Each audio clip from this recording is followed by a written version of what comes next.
Ya se había obtenido la corriente equivalente y la impedancia 2, que era de dos ramas de impedancia en paralelo, y entonces el circuito que queda es este que está aquí.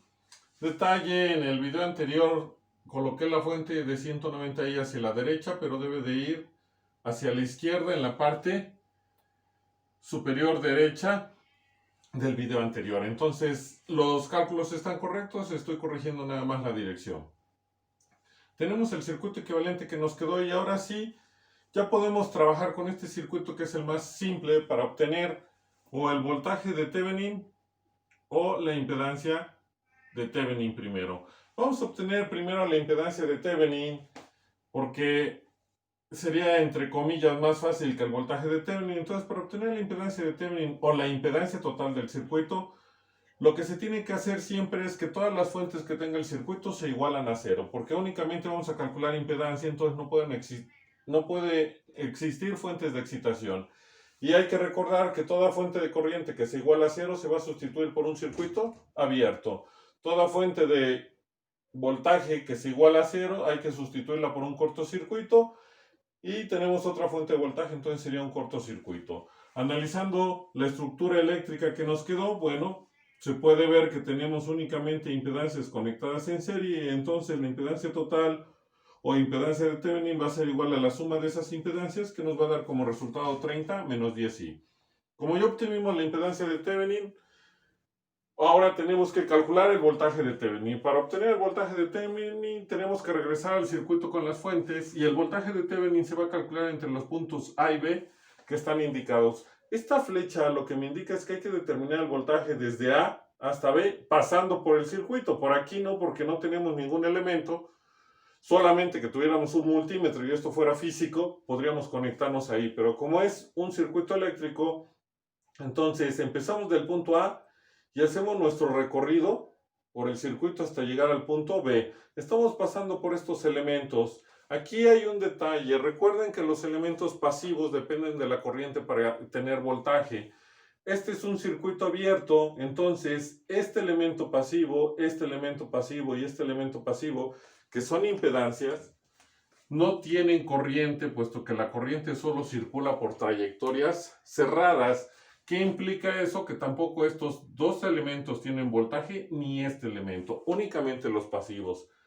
¿Por qué este elemento sí tiene voltaje? Porque es una fuente de voltaje y nos va a proporcionar ya un voltaje que es 190, y esta también, por ser una fuente de voltaje, nos va a proporcionar un voltaje que es 190, y sería como el contacto que tienen en su casa, que tienen un contacto que aparentemente no sirve. ¿Hasta cuándo? Pues hasta que conecten un aparato electrodoméstico o electrónico, en el cual lo que se hace una vez que se conecta una clavija es cerrar el circuito, circula corriente, y entonces puede funcionar cualquier aparato electrodoméstico que ustedes conecten, perdón. Eso es lo que sucede con estas fuentes. Estas fuentes están ahí, si tienen voltaje, y en el momento que se necesiten, sería cerrar el circuito y entonces empezarían a funcionar. O tendríamos corriente circulando a través de los elementos, que no es el caso. Si seguimos la trayectoria, vamos a pasar por este elemento, que este elemento sí está en una trayectoria cerrada. Por eso tenemos aquí la corriente de una malla. Y de acuerdo a la trayectoria, recuerden que vamos a empezar en A, entonces si circulamos vamos hacia la izquierda, en Z2 vamos hacia abajo y después vamos hacia la derecha hasta llegar al punto B. Ya en estas fuentes, cuando tenemos fuentes de voltaje, únicamente vamos a sumar o restar el voltaje. ¿Qué hacemos para saber qué se va a restar o sumar? En este caso, como eso es de circuitos de CA y CD, y es toda una demostración a través de las leyes de Kirchhoff de voltaje, por qué se suman o se restan esos voltajes, siempre que tengamos fuentes de voltaje o de corriente, mientras queramos voltaje y tengamos una trayectoria que seguir, en este caso de A hacia B, el primer signo que me encuentre yo de la fuente es el que le voy a dejar para sustituir en mi ecuación del voltaje. Es decir, aquí tengo menos, aquí tengo más, aquí tengo menos y aquí tengo más. Entonces, inicio mi recorrido desde A hasta B, pasando por mi circuito eléctrico. Ya sabemos que este no tiene voltaje porque no tiene corriente, está en un circuito abierto. Este elemento tampoco tiene voltaje porque no circula corriente a través de él. Me encuentro una fuente y el primer signo que me encuentro es el menos, entonces va a ser menos 190 porque sería el valor de la fuente. Continúo con mi trayectoria y voy hacia abajo en la impedancia Z2, en lo que se refiere a mi caída de tensión, y la corriente de la malla, que es la que pasa por Z2, va en la misma dirección que mi caída de tensión. Por eso digo que es más el voltaje de la impedancia 2. Continúo con mi trayectoria, es hacia la derecha, y el primer signo que me encuentro, hay una fuente, y el primer signo que me encuentro en esa trayectoria es negativo, entonces la voy a restar y es menos 190i.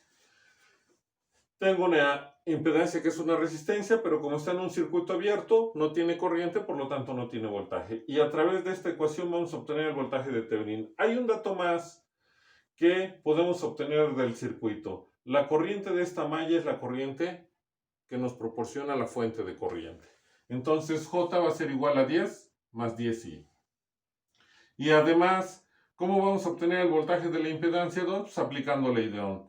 La impedancia por la corriente, que es la corriente de la malla. Como ya la conocemos, ya sabemos que el valor de la impedancia 2 es 25, entonces al realizar operaciones nos queda 250 más 250i. Como ya conocemos el voltaje de la impedancia 2, la sustituimos en la ecuación del voltaje de Thevenin y tenemos que es menos 190 más 250 más 250i menos 190i. Y eso nos da como resultado 60 más 60i, que sería el voltaje de Thevenin.